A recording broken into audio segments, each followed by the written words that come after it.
The economic crisis in Puerto Rico continues to worsen as the island's inability to declare bankruptcy makes it practically impossible to restructure the island's debt.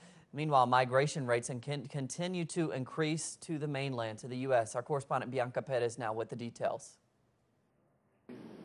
Rafael Lanzo, a lawyer, moved to Washington, D.C. in 2010 from his natal Puerto Rico due to the economic crisis. He was unable to obtain work in his homeland, and like more than 300,000 Puerto Ricans who abandon the island annually, he was forced to leave his home behind in order to find economic stability. It's really sad, and not only seeing it, but living it somehow, because whatever happens over here, this adventure is being propelled by that crisis, and seeing other people that you leave behind, your family, your friends, having to struggle every day to basically survive and live is really heartbreaking. Factors like the migration due to high unemployment rates and the lack of engagement in the workforce add to the growing crisis that is now reaching $73 billion.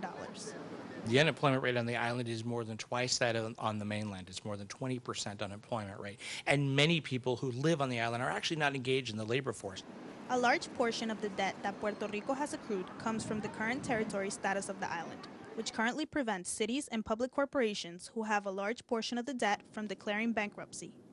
When you are a territory as opposed to a state or independent nation, you're sort of in limbo. And there are many programs that don't fully apply to Puerto Rico, that apply to the 50 states. And there are some tools that independent countries also have that we don't have because we're a territory. So we get the worst of both worlds. Many Puerto Ricans feel that the United States government is not in many ways helping to alleviate this crisis and need to allow Puerto Rico more autonomy in order to truly deal with the situation. I understand that the limitation that the government of Puerto Rico and the people on the island they have, considering that is probably on the hands of the government of the United States to provide the island with either more powers or a greater level of autonomy in order to recover and either pay the debt and of course not incur in these kind of situations in the future. Government officials in Puerto Rico propose an increase in taxes, a reduction in entitlement programs, a modification of the employment law, and privatizing some key companies in order to deal with restructuring the debt. Bianca Pettis, Telesur, Washington, D.C.